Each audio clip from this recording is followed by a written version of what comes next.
दोस्तों, हम में से अधिकांश लोग हिडिंबा के बारे में इतना तो जानते हैं कि वो भीम की पत्नी थी और घटोत्कच की माता थी, लेकिन जो नहीं जानते हैं वह ये है उसने अपने इकलौते पुत्र और तीनों पुत्रों को महाभारत युद्ध में बलिदान दे दिया था और उनका एक पुत्र तो कलयुग में हरे हुए व्यक्ति का सहारा है। जी हाँ, हम श्री खाटू श्याम की ही बात कर रहे हैं। ये हिडिंबा के ही तब का फल था। आइए जानते हैं कि हिडिंबा का पूरा जीवन कैसा था। वास्तव में हिडिंबा का पूरा जीवन करुणा और प्रेरणा से भरा हुआ था और जब भगवान श्री कृष्ण के सामने वे मृत्यु को गले लगा रही थी तो उसके चेहरे पर वही आत्मसम्मान का गर्व झलक रहा था। हिडिंबा एक राक्षसी थी। हिडिंबा की माँ एक नेक स्त्री थी। उनका बड़ा पुत्र अपने पिता की तरह क्रूर था। दूसरी बार गर्भधारण के बाद एक सुंदर कन्या हुई। उसका नाम पल्लवी रखा और उसे राक्षसों से दूर रखा, परंतु पल्लवी नाम से उसे कोई नहीं बुलाता था। वह सदैव ही हिडिंबा की छोटी बहन हिडिंबा रही। पल्लवी बड़ी कुशाग्र बुद्धि की थी। जल्दी ही उसने आसुरी विद्या, राक्षसी विद्या, मायावी विद्या और वैदिक विद्या आदि में महारत हासिल कर लिया। कालांतर में उसके पिता का देहांत हो गया और वहाँ का राजा बना उसका भाई हिडिंबा। हिडिंबा अपने पिता से भी अधिक क्रूर था। वह मनुष्यों से नफरत करता था। वह उन्हें कच्चा मांस खाता था। पल्लवी का मन ये सब देखकर घृणा से भर जाता। एक दिन उसके भाई ने कहा कि 5 हटकट्टे नौजवान एक बूढ़ी स्त्री के साथ इस वन में पधारे हैं, तो मायावी विद्या द्वारा उन्हें मेरे पास लाओ। हिडिंबा जब उसको लाने वहाँ पर पहुँची तो वहाँ पर देखा कि 4 पुरुष और वे वृद्ध स्त्री सोए हैं तथा एक हटाकटा पुरुष उनकी रखवाली कर रहा है। ये 5 पांडव थे और वह वृद्ध स्त्री उनकी माता कुंती थी और वे सभी लाक्षागृह से निकलने के बाद यह लोग उस वन में आए और एक निर्जन स्थान को देखकर उस पेड़ के नीचे विश्राम करने लगे। भीम पहरे पर बैठे थे तो हिडिंबा जब उधर की तरफ बढ़ी तो अचानक ही भीम एक शिला की तरह आकर खड़े हो गए। भीम ने कठोरता से उसे पकड़ा और एक वृक्ष की तरफ लेकर चल दिया। क्योंकि भीम उसे पकड़े हुए थे और हिडिंबा ने भीम की देह दृष्टि पर जब नजर डाली तो वे मंत्रमुग्ध हो गई। भीम हालांकि कठोर स्थिति में थे, उनकी आँखों से क्रोध की चिंगारियाँ फूट रही थी, लेकिन हिडिंबा पहली ही नजर में उनसे प्रेम कर बैठी थी। भीम हिडिंबा को पकड़कर एक तरफ ले गए ताकि उनके भाइयों और माता के नींद में खलल न पड़े। वहां ले जाकर उन्होंने कहा कि हमने तुम्हारा कोई अपराध नहीं किया, तुम हमें क्यों मारना चाहती हो। हिडिंबा उन्हें बड़े प्रेम से देख रही थी। भीम उसको इस तरह देखते देख लज्जा गए। उन्होंने भी पहली नजर हिडिंबा पर डाली। हिडिंबा राक्षसी थी लेकिन बहुत सुंदर थी। उसका रूप अपने आप में भी एक अप्सरा से अधिक था। वह एकदम कमनीय स्त्री लग रही थी। अभी उसका यौवन ताजा ही था। भीम भी उसे देखकर मोहित हो रहे थे, लेकिन कहीं न कहीं उनके मन में गुस्सा भी था कि ये स्त्री बिना कारण हमें क्यों मारना चाहती है। जब उन्होंने हिडिंबा से इस बारे में कठोरता से पूछा तो हिडिंबा ने मुस्कुराते हुए पूरी कहानी बता दी कि मेरा भाई आपको खाना चाहता है। भीम ने कहा कि अच्छा, तो तुम राक्षस हिडिंबा की बहन हो, तब तो तुम भी उसके जैसे क्रूर होगी। हिडिंबा ने ये सुना तो उसका मन दुख से भर गया। उसने कहा कि तुम भाई के व्यक्तित्व से मेरे व्यक्तित्व की तुलना क्यों कर रहे हो? क्या मेरा न कोई गुण नहीं है? तब हिडिंबा की बड़ी बड़ी आँखों से आंसुओं की 2 बूंदें टपक पड़ी। स्त्री के आँख में आंसू पुरुष को पिघला देने के लिए काफी होते हैं। भीम से भी पिघल गया। दोनों ने प्रेम का इजहार किया और भीम ने कहा कि मैं तुम्हें प्रेम करने लगा हूँ, लेकिन मैं विवश हूँ। मैं अपनी माता की आज्ञा के बिना किसी भी स्त्री से संबंध नहीं बना सकता हूँ, इसलिए तुम मुझे क्षमा करना। लेकिन फिर भी चूंकि मैं प्रेम करता हूँ इसलिए मैं तुमसे कह देता हूँ ताकि बाद में मेरे मन में निराशा ना रहे कि मैंने प्रेम को व्यक्त नहीं किया था। हिडिंबा ने कहा कि मैं भी तुमसे प्रेम करती हूँ, लेकिन एक दिक्कत है, मैं तुमसे प्रेम व्यक्त भी कर सकती हूँ और प्रेम का प्रस्ताव तुम्हारी माँ के सामने लेकर भी जा सकती हूँ, लेकिन मेरा भाई जल्दी ही तुम पर आक्रमण करेगा। मैं इस दुविधा में हूँ, मैं क्या करूँ? इतना सुनने के बाद भीम ने कहा कि इसमें फिर दुविधा की क्या बात है? वह तुम्हारा संबंधी है, तुम उसका पक्ष लो, लेकिन मैं अपने संबंधियों की रक्षा करूँगा। अगर तुम्हारा भाई हमारे पास आएगा तो मैं उसे मार डालूंगा। तुम इसके लिए मुझे क्षमा करना। तब हिडिंबा ने भीम की आँखों में पूरे विश्वास के साथ देखते हुए कहा, संबंधी हो या भाई हो या पिता हो, अगर वे क्रूर है, अगर वे समाज के लिए गलत है तो उसे गलत मानना ही चाहिए।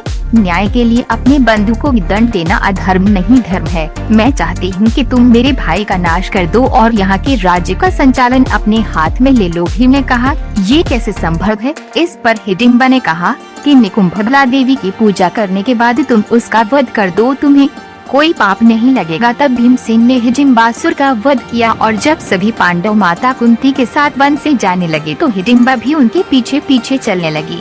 हिडिंबा को पीछे आता देख भीम ने उससे जाने के लिए कहा तथा उस पर क्रोधित भी हुए। तब युधिष्ठिर ने भीम को रोक लिया। हिडिंबा ने कुंती व युधिष्ठिर से कहा कि मैं इन अति बलशाली भीमसेन को मैं अपना पति मान चुकी हूँ। इस स्थिति में अब ये जहाँ भी रहेंगे मैं भी इनके साथ ही रहूंगी, या फिर आपकी आज्ञा हो तो मैं इन्हें अपने साथ लेकर जाऊंगी और थोड़े ही दिनों में लौट आऊंगी। आप लोगों पर जब भी कोई परेशानी आएगी उस समय मैं तुरंत आपकी सहायता के लिए आ जाऊंगी। हिडिंबा की बात सुनकर युधिष्ठिर ने भीमसेन को समझाया कि हिडिंबा ने तुम्हें अपना पति माना है, इसलिए तुम भी इसके साथ पत्नी जैसा ही व्यवहार करो, ये धर्मानुकूल है।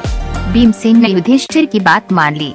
इस प्रकार युधिष्ठिर ने भीम व हिडिंबा का गणर्धव विवाह करवाया। भीम पहले पांडव थे जिनकी शादी सबसे पहले हुई थी। तब युधिष्ठिर ने हिडिंबा से कहा कि तुम प्रतिदिन सूर्यास्त के पूर्व तक पवित्र होकर भीमसेन की सेवा में रह सकती हो। भीमसेन दिन भर तुम्हारे साथ रहेंगे और शाम होते ही मेरे पास आ जाएंगे। तब भीम ने कहा कि ऐसा सिर्फ तब तक ही होगा जब तक हिडिंबा को पुत्र की प्राप्ति नहीं होगी। हिडिंबा ने भी स्वीकृति दे दी। इस प्रकार भीम हिडिंबा के साथ चले गए। 1 वर्ष व्यतीत होने पर हिडिंबा का पुत्र उत्पन्न हुआ। उत्पन्न होते समय उसके सिर पर केश उत्कच न होने के कारण उसका नाम घटोत्कच रखा गया। बड़ा होकर वह अत्यंत मायावी बना। उसके बाद भीम हस्तिनापुर चले गए और उनके पास बहुत लक्ष्य थे। वह हिडिंबा को एक तरह से भूल ही गए और फिर जब हिडिंबा ने द्रौपदी के चीरहरण का वे हृदय विदारक प्रसंग सुना, हिडिंबा का मन पांडवों के प्रति क्रोध से भर गया कि कैसे धर्मराज युधिष्ठिर अपनी स्त्री को दांव पर लगा सकते हैं।